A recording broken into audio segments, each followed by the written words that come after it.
Hi, I'm Emily, and today we're covering how to request reviews from your profile. Head on over there and follow along.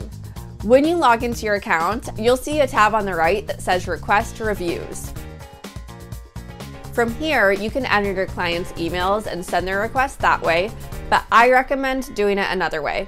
Instead, click on the link on the bottom that says Send the client a direct link. Now copy and paste this link and email or text it to your clients.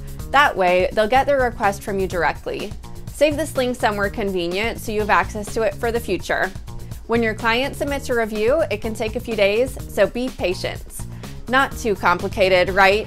If you haven't done so already, watch my other video on building a competitive profile.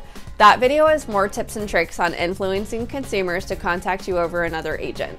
The link's in the description below, so check it out. See you next time.